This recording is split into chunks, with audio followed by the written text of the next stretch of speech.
नमस्कार मेरे साथियों, मैं अजीत सर द लक्ष्य एकेडमी में आप सभी का हार्दिक स्वागत करता हूं और आशा करता हूं कि आप सभी स्वस्थ होंगे, मस्त होंगे और अपनी पढ़ाई को बहुत अच्छे तरीके से कर रहे होंगे। साथियों, आज हमें यह प्रण लेना है कि 2026 में सेलेक्टेड होना है। साथियों, अपने कीमती समय को वेस्ट ना करते हुए अब हम सीधे अपने टॉपिक पर चलते हैं। तो आज का टॉपिक है अर्थमेटिक। अर्थमेटिक में हम पढ़ेंगे, चैप्टर है हमारा नंबर सिस्टम। नंबर सिस्टम में हम जो टॉपिक हैं, हम नंबर सिस्टम को 8 टॉपिकों में बांटेंगे। 8 टॉपिकों में से नंबर 1 क्लासिफिकेशन ऑफ नंबर्स, यानी संख्याओं का वर्गीकरण। संख्याओं के वर्गीकरण में हम संख्या को अलग अलग भागों में बांटकर पढ़ेंगे और वो भी काफ़ी विस्तार से पढ़ेंगे। नेक्स्ट है यूनिट डिजिट, इकाई अंक। इकाई अंक में हम किसी भी संख्या में इकाई के अंक को ज्ञात करना सीखेंगे, चाहे वो मल्टीप्लिकेशन में हो, पावर में हो, एक्सप्रेशन में हो। जो बड़ी बड़ी संख्याएं होती हैं उन संख्याओं के इकाई अंक को ज्ञात करना सीखेंगे इसमें। नेक्स्ट नंबर्स ऑफ जीरो, यानी शून्यों की संख्या। शून्यों की संख्या में हम किसी भी संख्या के अंत में कितनी शून्य हैं उनका पता लगाएंगे। नेक्स्ट डिविजिबिलिटी रूल्स यानी विभाज्यता का नियम। साथ ही विभाज्यता के नियम में हम किसी भी संख्या के बारे में पता करेंगे कि वह संख्या किन संख्याओं से विभाजित है और किन संख्याओं से विभाजित नहीं है। नेक्स्ट टॉपिक में फैक्टर्स यानी गुणनखंड।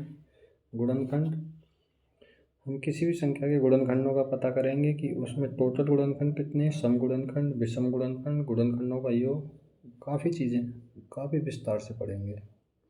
नेक्स्ट टॉपिक रिमाइंडर थ्योरम, शेषफल प्रमेय, very important for every exam.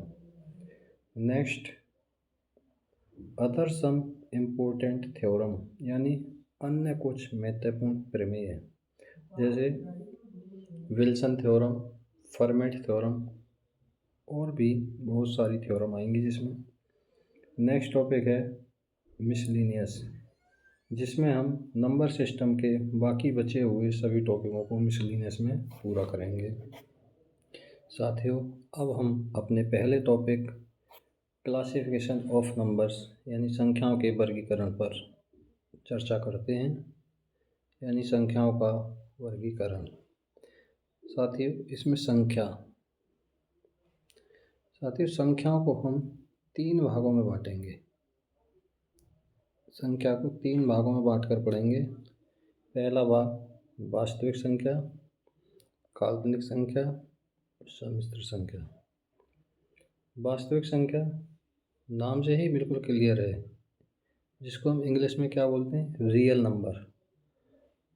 काल्पनिक संख्या इमेजिनरी नंबर, सम्मिश्र संख्या कॉम्प्लेक्स नंबर। जो वास्तविक संख्या है ये हमारी माइनस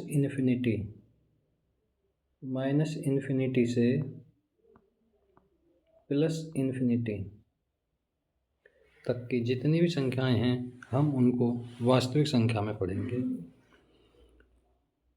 लेकिन वास्तविक संख्या में जो हमारी माइनस से प्लस इन्फिनिटी तक आती हैं, चाहे वो दशमलव संख्या हो या पूर्ण संख्या हो, वो सभी इसी में इंक्लूड होती हैं। नेक्स्ट काल्पनिक संख्या, वास्तविक संख्या को ए से डिनोट करते हैं। काल्पनिक संख्या जिसको इंग्लिश में कहते हैं इमेजिनरी नंबर, यानी इमेजिन की जा सकती है, हमारी लाइफ में इनका कोई यूज नहीं है, इसलिए इनको हम बोलते हैं काल्पनिक संख्या, जिसे हम आई से डिनोट करते हैं। नेक्स्ट कॉम्प्लेक्स नंबर यानी कंबाइंड करके बनी हुई। किस से कंबाइंड, वास्तविक संख्या प्लस आयोटा बी मतलब काल्पनिक संख्या। जो वास्तविक संख्या और काल्पनिक संख्या दोनों को मिलाकर बनती हैं उनको बोलते हैं हम सम्मिश्र संख्या। साथियों, हम अपने एग्ज़ाम में ना तो सम्मिश्र संख्या का बिल्कुल अध्ययन करेंगे और ना ही हम बिल्कुल काल्पनिक संख्या का अध्ययन करेंगे, सिर्फ और सिर्फ हम वास्तविक संख्या का अध्ययन करेंगे। अब हम वास्तविक संख्या को काफ़ी विस्तार से पढ़ते हैं। वास्तविक संख्या को हम दो भागों में बांटेंगे। भाग नंबर 1 पूर्णांक संख्या, भाग नंबर 2 दशमलव संख्या। यानी हम वास्तविक संख्या में से जो दशमलव वाली संख्याएं उनको अलग कर लेते हैं और जो पूर्ण संख्या है बिना दशमलव वाली संख्या उनको अलग कर लेते हैं। यानी -इन्फिनिटी से लेकर के +इन्फिनिटी तक जो विदाउट दशमलव वाली संख्या हैं उनको क्या बोलेंगे? पूर्णांक संख्या। और -इन्फिनिटी से +इन्फिनिटी तक दशमलव वाली जितनी भी संख्याएं हैं उनको हम क्या बोलेंगे? दशमलव संख्या। अब हम इन पूर्णांक संख्याओं और दशमलव संख्याओं को भी अलग अलग भागों में बांट कर पढ़ेंगे, जिसमें पूर्णांक संख्या को हम 3 भागों में बांटते हैं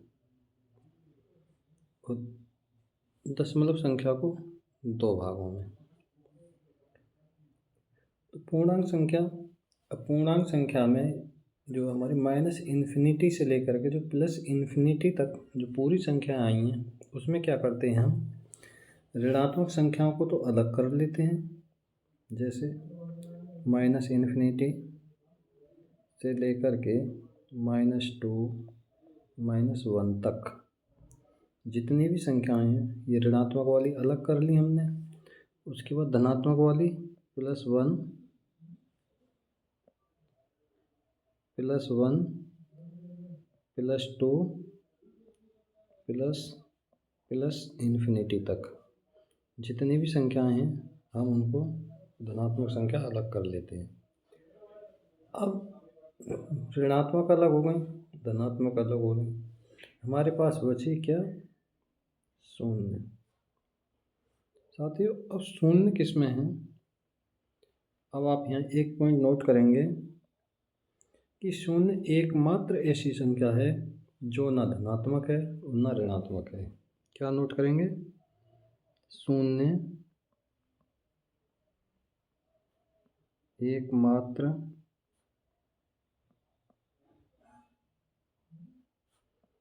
ऐसी संख्या है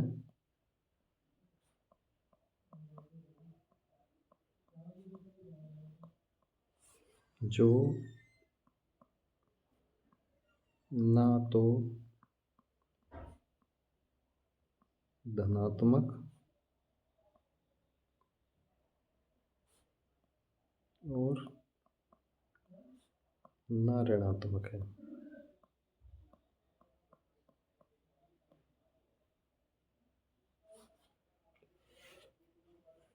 साथियों, अब हम बात करते हैं दशमलव संख्या की। दशमलव संख्या को हम कितने भागों में बांटेंगे? दशमलव संख्या को हम 2 भागों में बांटते हैं। कितने भागों में? 2।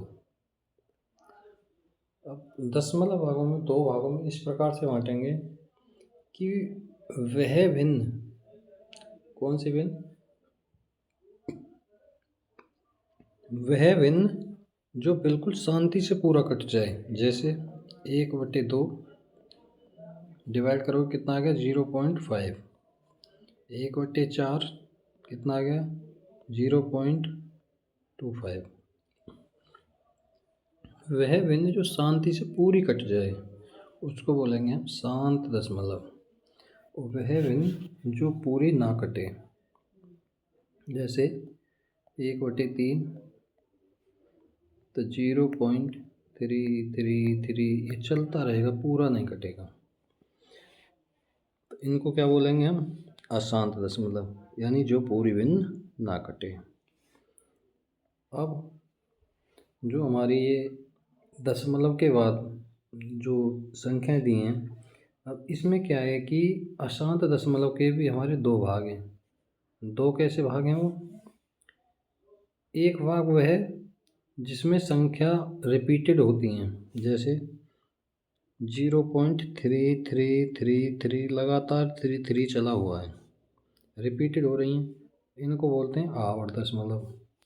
अगर कोई दूसरी संख्या है, भिन्न है, जिसका हम डिवाइड कर रहे हैं और उसके बाद आ रहा है 0.246985321, मतलब जिसमें कोई भी संख्या का रिपीटेशन नहीं है, लेकिन ना तो रिपीटेशन है और ना वो पूरी कट रही है, उसको क्या बोलेंगे हम? अनावर्त दशमलव। तो अब एक बार हम पूरे ग्राफ को रिवाइज करते हैं। कैसे? संख्या को 3 भागों में बांटा, वास्तविक संख्या, काल्पनिक संख्या, सम्मिश्र संख्या। नाम इसका अध्ययन करेंगे, सिर्फ और सिर्फ हम वास्तविक संख्या का अध्ययन करेंगे। वास्तविक संख्या में हम 2 भागों में बांट के पढ़ेंगे। इसमें दशमलव वाली हमने अलग कर ली और बिना दशमलव वाली अलग कर ली। बिना दशमलव वाली को क्या बोलते हैं हम? पूर्ण संख्या। अब जो पूर्ण संख्या हैं हमारी, इनका क्या करेंगे हम? नेगेटिव अलग, पॉजिटिव अलग, और शून्य हमारा ना नेगेटिव और ना ही पॉजिटिव, यानी ना ऋणात्मक ना धनात्मक। दशमलव संख्या में क्या करेंगे? जो पूरी शांति से कट जाएगी भिन्न, उसको शांत दशमलव बोलेंगे, और जो पूरी नहीं कटेगी उसको क्या बोलेंगे? अशांत दशमलव। अब अशांत दशमलव में जो रिपीटेड होगी उसको क्या बोलेंगे? आवर्त, और जो रिपीटेड नहीं होगी उसको बोलेंगे अनावर्त दशमलव। साथियों, अब हम आगे चलते हैं। अब हम कुछ महत्वपूर्ण संख्याओं के बारे में जानते हैं। जैसे नंबर 1, प्राकृतिक संख्या, यानी हम इसको क्या बोलते हैं? प्राकृत संख्या। वह संख्या जो हमें प्रकृति के द्वारा मिली हुई हैं, +1 से लेके +2 +3 +4, और ये चली जाती है अनंत तक, इन्फिनिटी तक। ये हमारी संख्या क्या होती है? प्राकृतिक संख्या। इन संख्याओं को हम एक चीज़ और भी बोलते हैं, क्या बताइए? इन संख्याओं को हम बोलते हैं धनात्मक पूर्णांक। याद करो पीछे एक बार।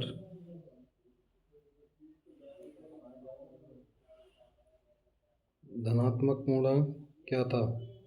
+1 +2 +इन्फिनिटी, यही था ना? तो इसलिए इनको क्या बोलते हैं हम? प्राकृतिक संख्याओं को धनात्मक पूर्णांक भी बोलते हैं। उसके बाद नेक्स्ट आती है पूर्ण संख्या। पूर्ण संख्या वह संख्याएं हैं जो +1 से +2 +3 +4 +इन्फिनिटी तक तो हमारी हो गई प्राकृतिक संख्या। अगर हम प्राकृतिक संख्या में 0 को भी ऐड कर देते हैं तो वो हमारी क्या कहलाती है? पूर्ण संख्या। क्या कहलाती है? पूर्ण संख्या। यानी 0 प्लस प्राकृत संख्या, 0 प्लस प्राकृत संख्या, दैट इज कॉल्ड पूर्ण संख्या। नेक्स्ट, सम संख्या। वह संख्या जो 2 से विभाज्य हो। कौन सी संख्या? वह संख्या जो 2 से विभाज्य हो,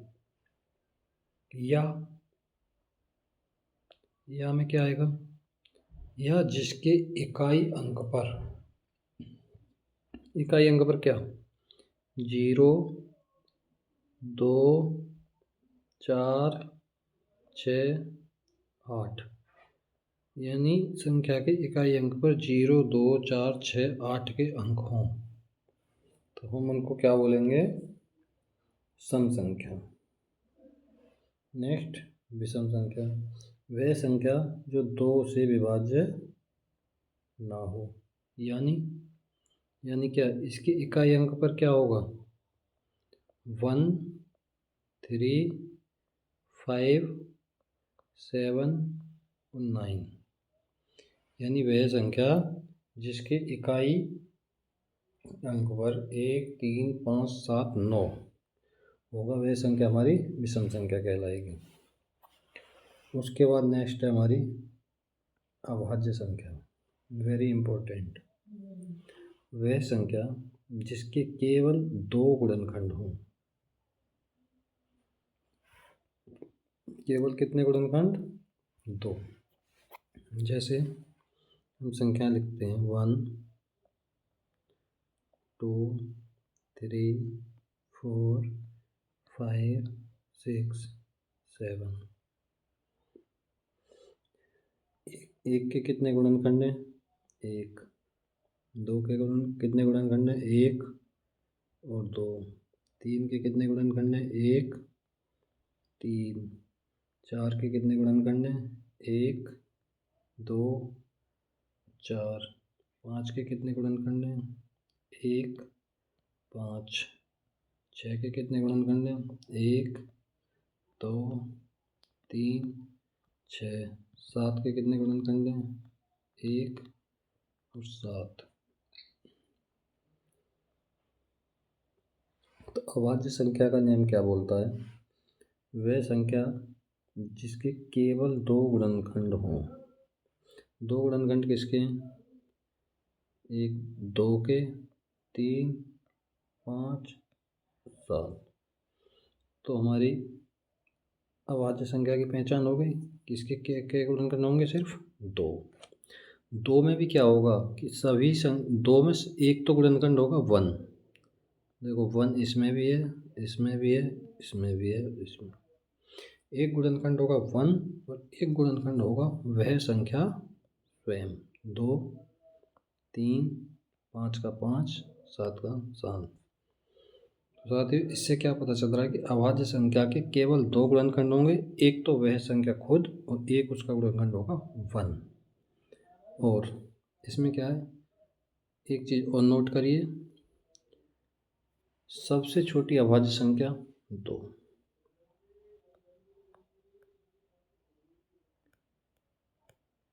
सबसे छोटी अभाज्य संख्या, और इसके साथ साथ सबसे छोटी तो है, उसके साथ एक चीज़ और भी है, क्या, एकमात्र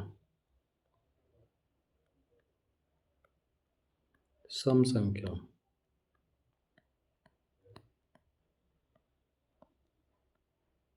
क्या है, एकमात्र सम संख्या। नोट डाउन करिए।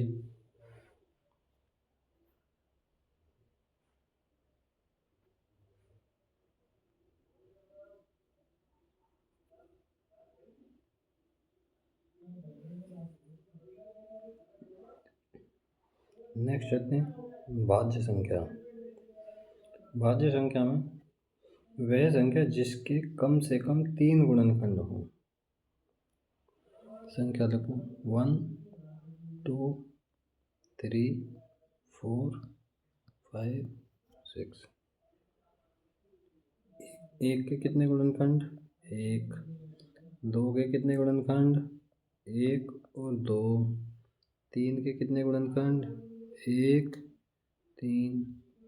4 के कितने गुणनखंड, 1, 2, 4।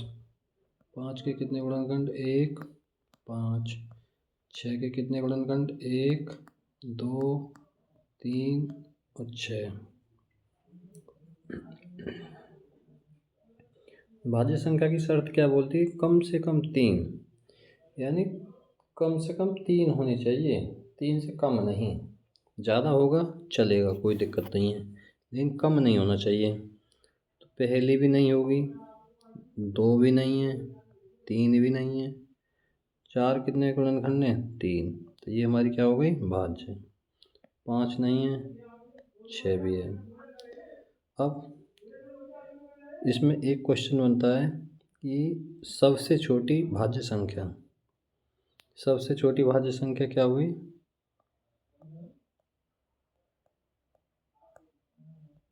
सबसे छोटी भाज्य संख्या कितनी हुई हमारी? 4। ठीक है।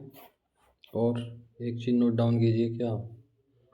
सबसे छोटी भाज्य संख्या 4, लेकिन इसमें एक चीज़ और नोट किया आपने, क्या देखा? ये जो हमारी 1 है, ना ये भाज्य में आई है और ना ये अभाज्य में आई है। तो 1 हमारी क्या है? ना तो भाज्य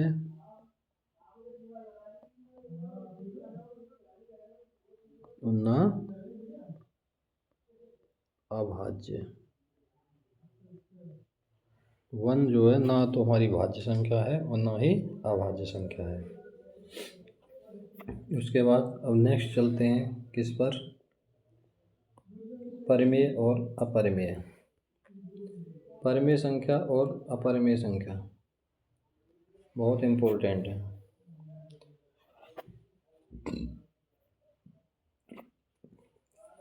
परिमेय और अपरिमेय के लिए 3 शर्तों का लागू होना जरूरी है। क्या? संख्या p/q के रूप में हो, q शून्य ना हो और p और q दोनों पूर्णांक हों। जैसे सबसे पहले तो ये देखो p और q क्या है, ये कौन सी नई चीज़ है? p = अंश और q = हर किसी भिन्न का। अब संख्या लिखो 2/3। अब हम इसको चेक करते हैं कि ये हमारी परिमेय है या अपरिमेय है। परिमेय संख्या के लिए क्या करेंगे? तीनों शर्तों को चेक करेंगे। p/q के रूप में है, बिल्कुल है। q शून्य ना हो, q शून्य भी नहीं है, 3 है q। p और q दोनों पूर्णांक हैं, बिल्कुल पूर्णांक है। तो ये हमारी कौन सी संख्या हुई? ये हमारी हो गई परिमेय संख्या।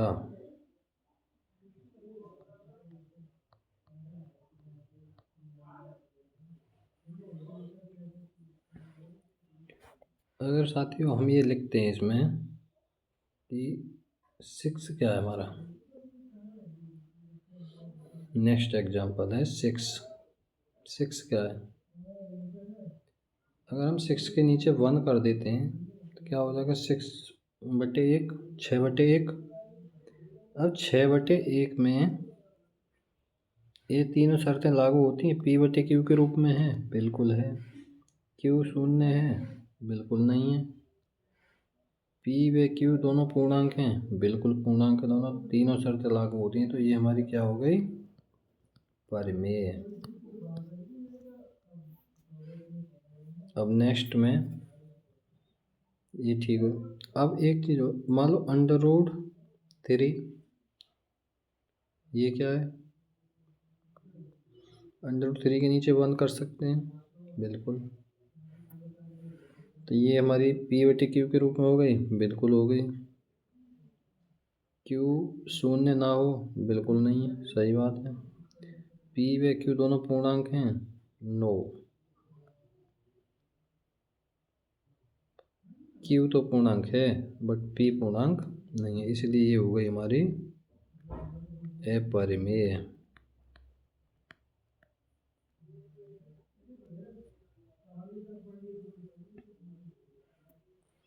अब हमें यहाँ से क्या पता चला कि जो अंडरवुड में संख्याएं हैं वो हमारी अपरिमेय हैं, ठीक। लेकिन इसमें नेक्स्ट एग्जांपल हमारा, अगर हमारा आ जाता √16, अब तो इसमें एक चीज़ और नोट डाउन करना है, क्या? कि हमें किसी भी संख्या को, क्या चीज़ करनी है? किसी भी संख्या को परिमेय या अपरिमेय देखने से पहले, चेक करने से पहले उस संख्या को सॉल्व कर लेना है। जैसे 16 का अंडर कितना हो गया? 4 को हम लिख सकते हैं 4/1, नो प्रॉब्लम। अब 4/1 में हम तीनों शर्तों को देखते हैं। तो P/Q में भी है, Q 0 भी नहीं है और P और Q दोनों पूर्णांक में है। तो ये हमारी क्या हो गई,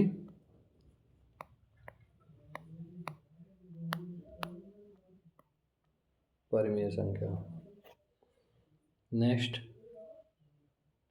अगर हम बोलते हैं कि √6/√24 परिमेय है या अपरिमेय है, इसमें क्या करेंगे साथियों,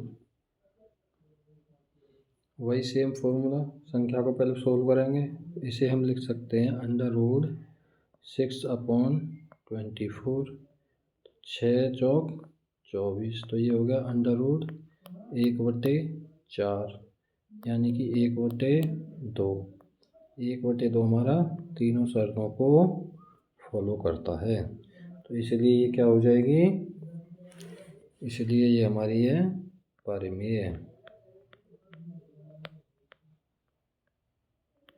संख्या।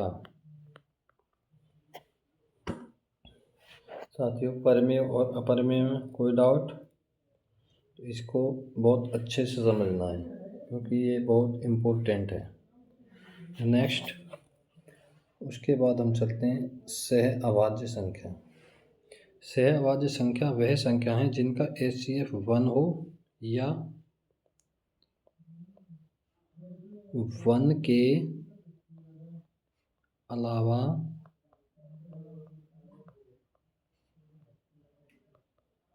अन्य कुछ कॉमन ना हो।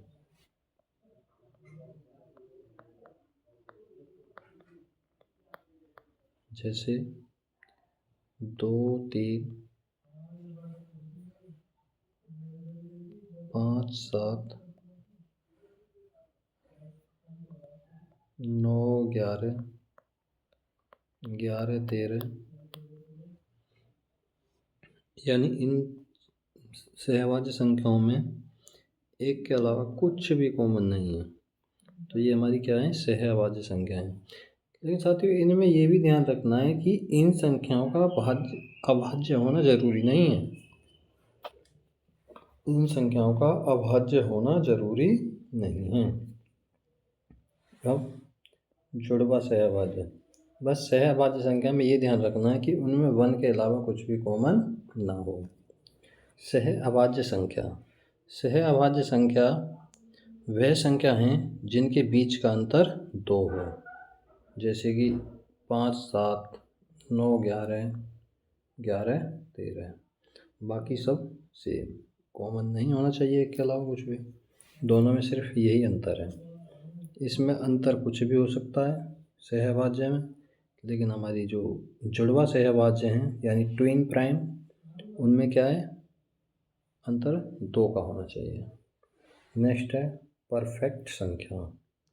परफेक्ट संख्या वह संख्या, कौन सी संख्या है, जिनके गुणनखंडों का योग, वह संख्या जिनके गुणनखंडों का योग उस संख्या के, ये डबल मिस्टेक हो गया सॉरी, उस संख्या के बराबर हो। जैसे एक चीज़ और नोट करो कि ऐसी परफेक्ट संख्या हमारी कितनी है टोटल, ये हमारी कुल 8 संख्याएं हैं। जिसमें पहली संख्या कौन सी है, पहली हमारी 6। 6 को क्या करना है, गुणनखंड 1, 2, 3 और 6। उस संख्या को छोड़कर, किस संख्या को छोड़कर, जिसका हम निकाल रहे हैं, हमने 6 को छोड़ दिया। अब इनका क्या करना है, योग 1 + 2 + 3, ये कितना हो गया हमारा 6। ठीक, तो 6 हो गया। तो ये क्या कह रहा है, उस संख्या का योग उस संख्या के योग के बराबर, उस गुणनफल का योग उस संख्या के योग के बराबर। ठीक, दोनों बराबर हो गए। नेक्स्ट साथियों, अब हम कुछ ये वेरी इंपॉर्टेंट फैक्ट हैं, इनको याद करते हैं। कौन से, सबसे पहले तो ये जो अभाज्य संख्याएं हम ज्ञात करते हैं, इनको कोई शॉर्ट ट्रिक नहीं है निकालने की, इनको लर्न करना पड़ेगा। जैसे 1 से 25 तक कितनी अभाज्य संख्याएं हैं? 9। 1 से 50 तक कितनी अभाज्य संख्याएं टोटल? 15। 1 से 10 तक कितनी अभाज्य संख्याएं? 25। 1 से 200 तक कितनी अभाज्य संख्याएं? 46। 1 से 1000 तक कितनी है? 168। इनमें से क्वेश्चन बनते हैं, वेरी मोस्ट इम्पोर्टेंट टॉपिक हैं साथी भाई। अभी नेक्स्ट स्लाइड में आपके पास इन्हीं में से क्वेश्चन आएंगे, सभी में से। अब इसमें इनको लर्न करते हैं। कौन सा? सबसे छोटी अभाज्य संख्या, जो पीछे बहुत अच्छे से पढ़ाई है अभाज्य और भाज्य संख्याओं में। सबसे छोटी अभाज्य संख्या कितनी हुई हमारी? 2। और अगर मैं यहाँ पर भाज्य की जगह अभाज्य की जगह भाज्य कर देता हूँ तो फिर कितनी होगी? 4। नेक्स्ट, सबसे छोटी 2 अंकों की अभाज्य संख्या, यानी ये तो हमारी सबसे छोटी अभाज्य संख्या, अगर 2 अंकों की पूछी जाएगी तो 11 है। सबसे बड़ी 2 अंकों की अभाज्य संख्या 97। सबसे छोटी 3 अंकों की अभाज्य संख्या 101। 3 अंकों की कितनी है? 101। सबसे बड़ी 3 अंकों की अभाज्य संख्या 997, यानी 997। सबसे छोटी 4 अंकों की अभाज्य संख्या, सबसे छोटी 4 अंकों की अभाज्य संख्या 1009, यानी 1009। सबसे बड़ी 4 अंकों की अभाज्य संख्या 9973। साथियों, अब हम थोड़ा सा स्थानीय मान, जातीय मान पर बात कर लेते हैं। वैसे इससे क्वेश्चन आते नहीं हैं, कभी कभी क्वेश्चन पूछ लिया जाता है। एक ही संख्या में हम इनको दोनों को समझ लेंगे। जैसे 2496.3258, कुछ भी लिख लो। अब ये क्या कह रहा है? स्थानीय मान निकालने के लिए क्या करना है? संख्या से दशमलव बिंदु तक की संख्या को क्या बोलते हैं? स्थानीय मान। जैसे 6 का स्थानीय मान 6, 9 का स्थानीय मान दशमलव बिंदु तक 90, 4 का स्थानीय मान 400, 2 का स्थानीय मान 2000। ऐसे इधर का होगा सेम। 3 का स्थानीय मान 0.3, 2 का स्थानीय मान 0.02, 5 का स्थानीय मान 0.005, यानी दशमलव बिंदु से ही चलना है। और 8 का स्थानीय मान 0.0008। ओके।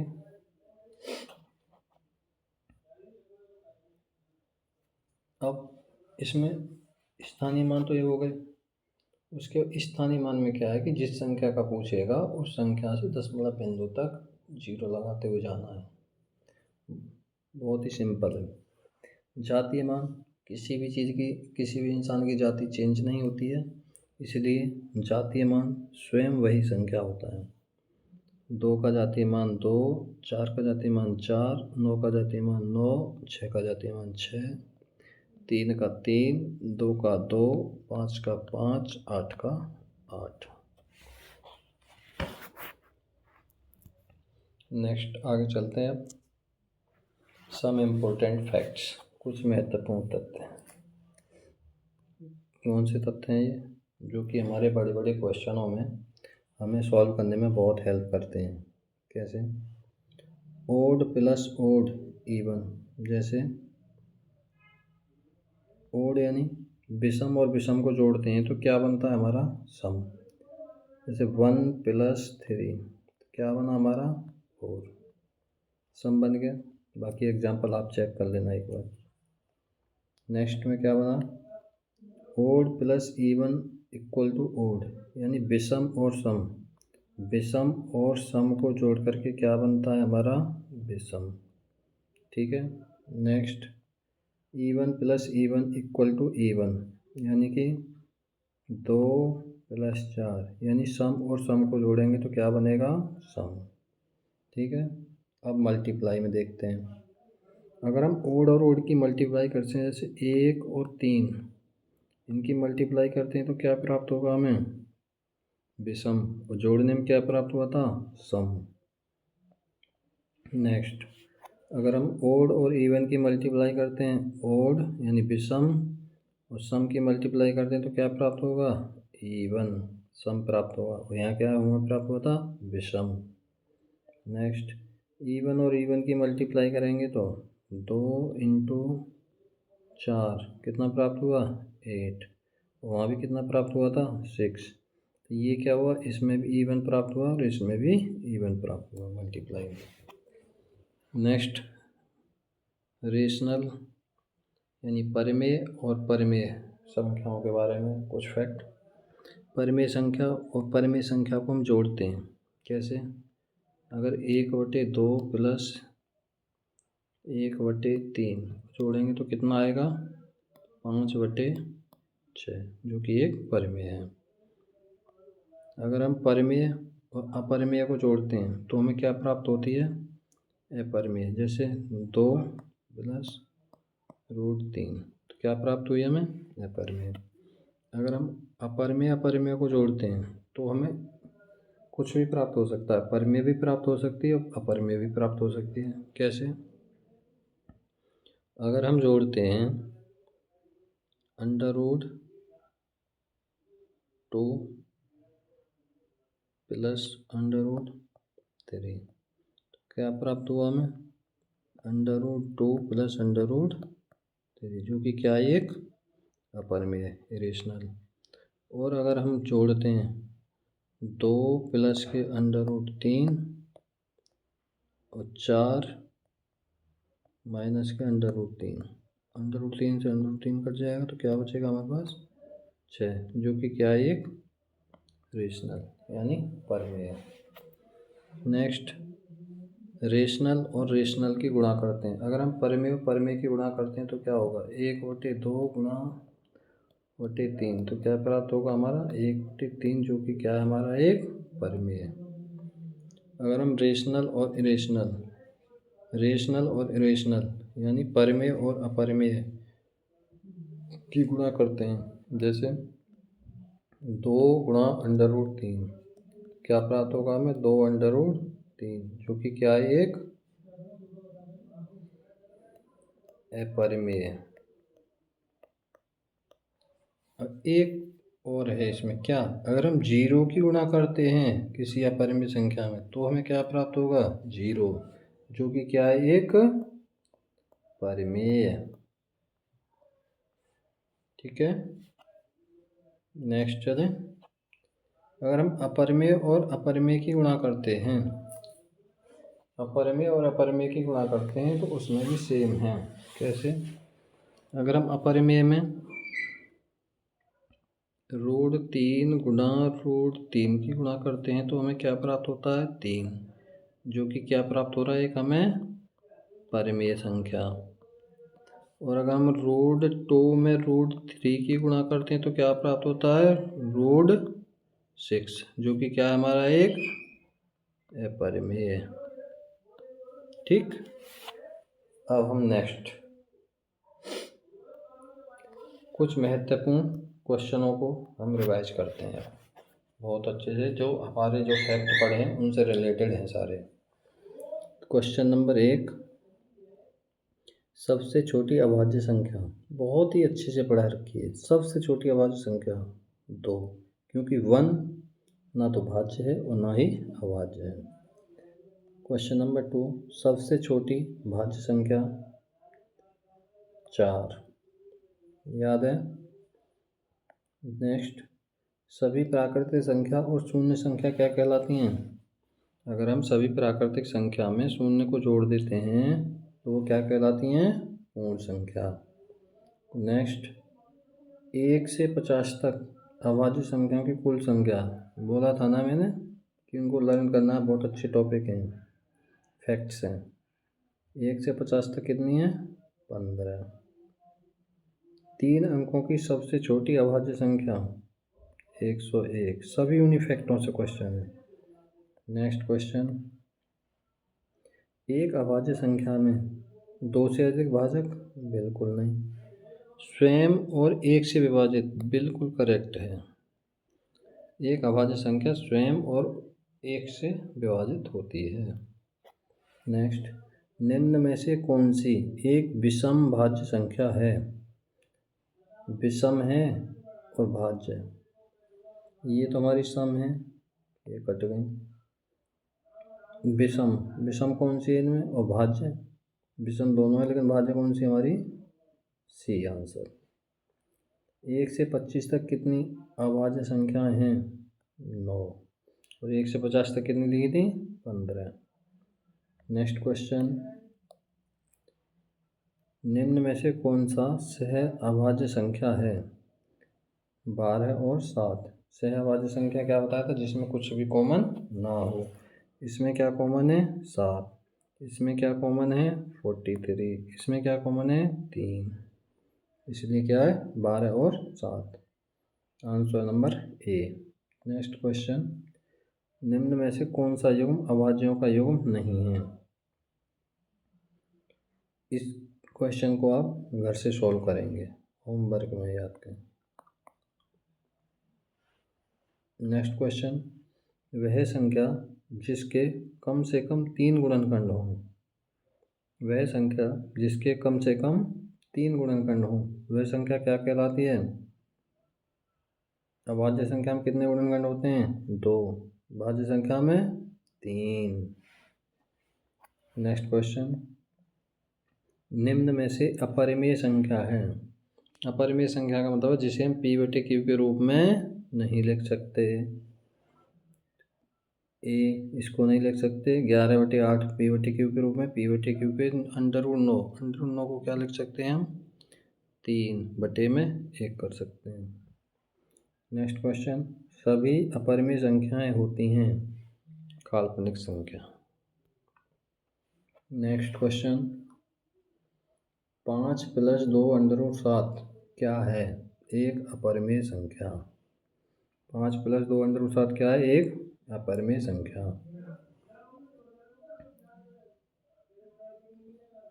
नेक्स्ट क्वेश्चन, निम्न में से कौन सी एक अपरिमेय संख्या है? अपरिमेय संख्या कौन सी है? परिमेय संख्या। पहली 3/2, बिल्कुल नहीं, सॉल्व कर होगी नहीं। दूसरे में क्या करना है हमें? दूसरा दे रखा है घनमूल 8 - 2। इसको क्या लिख सकते हैं हम? 2 - 2 = 0/1। 0/1 क्या हो गया? हमारी परिमेय संख्या। नेक्स्ट क्वेश्चन, संख्या इतनी 36, 75, 14, 9 में 5 के स्थानीय मान और जातीय मान में अंतर। 5 का स्थानीय मान कितना हो गया? 5000। 5 का जातीय मान 5। इनका अंतर निकालोगे तो कितना आएगा? 10 में तो 5 के 5, 9, 9, 4, 49, 95 बी। क्वेश्चन नंबर 17, 1 से 50 तक कितने पर दहाई के स्थान पर अंक 2 कितनी बार आता है? 1 से 50 तक गिनने पर दहाई के स्थान पर 2 अंक कितनी बार आता है? 19 बार। 19 बार कैसे आता है देखो।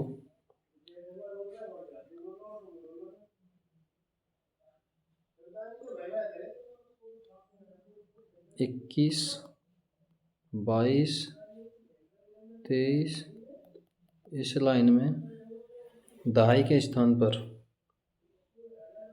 कितनी बार आ रहा है? और ये लास्ट में आएगा आपका 29। कितना? 9 बार। 9 बार इसमें आ रहा है दहाई के स्थान पर, और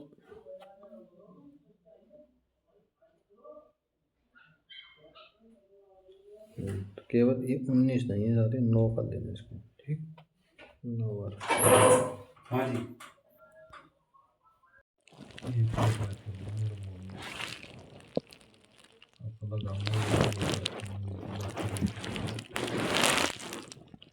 61 62 और 100 के बीच सबसे बड़ी आबाद संख्या और सबसे छोटी आबाद संख्या का योग। सबसे बड़ी 97, सबसे छोटी 61। इनका योग कितना हो गया? 8 158। प्रथम 8 आबाद संख्या का योग 7 वर्ग करने पर आता है। 2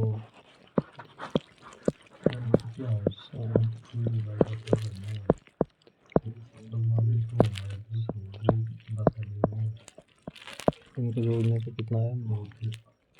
9 और 7 16 और 3 19 और 20 और 7 27 और 32 और 5 37 का 7 अगर 3 4 5 6 7 77 बटे 7 से वर्ग करने का कितना आया?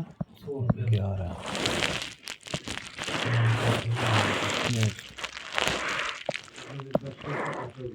0.35 को क्या हम लिख सकते हैं? 0.35 का वर्ग। इसको क्या करेंगे? 35 बटे 99 जो कि हमारी क्या है? परिमेय। 5 एक अपरिमेय संख्या। कौन सा है? सही मान बिल्कुल सही मान 22 बटे 7 एक अपरिमेय संख्या। मान कर 9 +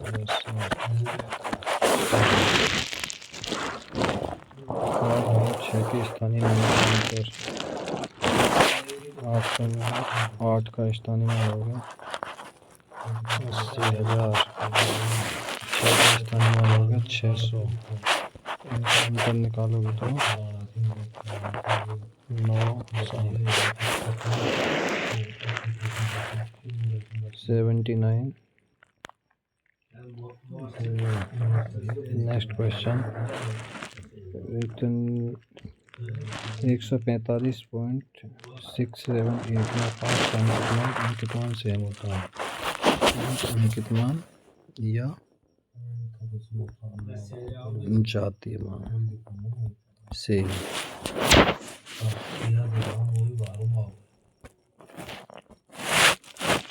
थैंक यू। साथ ही अगर सेशन अच्छा लगा हो तो प्लीज़ लाइक ज़रूर करें और अपने प्यार को करें like share and subscribe. Thank you so much मेरे प्यारे साथी। Have a nice day.